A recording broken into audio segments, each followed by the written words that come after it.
यासोबत प्रधानमंत्री सूर्यघर योजना या योजनेत महाराष्ट्र दुसऱ्या क्रमांकावर आहे। आतापर्यंत आपण 2,24,000 घरगुती ग्राहकांना 858 मेगावॅट पेक्षा जास्त क्षमतेचे रूफटॉप सोलर या ठिकाणी लावलेले आहेत आणि 1,500 कोटीहून जास्त सबसिडीचा लाभ देखील त्यांना दिलाय। आता यातल्या कोणालाही 1 रुपयाही बिल विजेचं भरावं लागत नाही। प्रधानमंत्री आवास योजनेच्या अंतर्गत 30 लाख घरं आपल्याला केंद्र सरकारने दिली आहेत। या प्रत्येक घरावर रूफटॉप सोलर लावण्याचा आपण निर्णय घेतलेला आहे। त्यामुळे या 30 लाख कुटुंबांना पुढे विजेचं बिल येणार नाही, त्यांना मोफत वीज मिळेल। आणि एवढंच नाही तर नुकतंच मंत्रिमंडळाने 0 ते 100 युनिट वीज वापरणाऱ्यांना मोफत वीज मिळावी म्हणून जे 70% आपले ग्राहक आहे, एक राज्याची योजना तयार केली आहे स्मार्ट या नावाने। महाराष्ट्र ऑफसाईक रूफटॉप सोलर या योजनेच्या अंतर्गत आपण राज्याची सबसिडी देऊन त्यांना रूफटॉप सोलर देतोय। यातल्या पहिल्या टप्प्यामध्ये 5 लाख ग्राहकांसाठी 635 कोटी रुपयाची राज्य योजना मंत्रिमंडळाने मंजूर केलेली आहे। आपला प्रयत्न आहे की घरगुती विजेचा वापर करणाऱ्या जास्तीत जास्त लोकांना सोलर देऊन त्यांना विजेच्या बिलापासून मुक्ती द्यायची, त्या दृष्टीने हे काम आपलं चाललेलं आहे। ट्रान्सफॉर्मर आणि वितरण रोहित्र या संदर्भातही काही लोकांनी मुद्दा मांडला।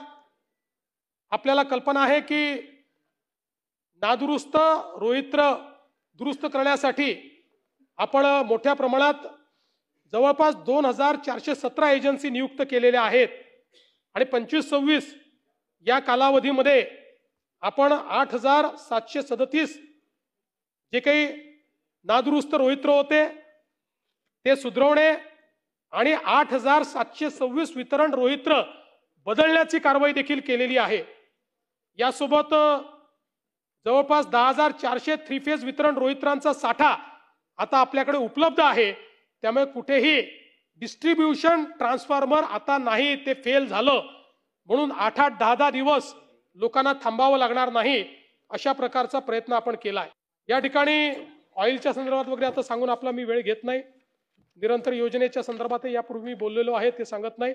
RDSS मध्ये मोठ्या प्रमाणात जे काम चाललेलं आहे ते सांगून आपलं मी आता वेळ या ठिकाणी घेत नाही। पण ऊर्जा क्षेत्रामध्ये अतिशय क्रांतिकारी अशा प्रकारचं काम करण्याचा प्रयत्न आपण करतो। अर्थात पुढचे 3-4 वर्ष इन्फ्रास्ट्रक्चर मध्ये खूप काम आपल्याला करावं लागणार आहे, कारण ज्या पद्धतीनं आपली विजेची मागणी वाढलेली आहे तेवढ्याच वेगानं डिस्ट्रीब्यूशन नेटवर्क आणि ट्रान्समिशन इन्फ्रास्ट्रक्चर हे आपण तयार करू शकलेलो नाही।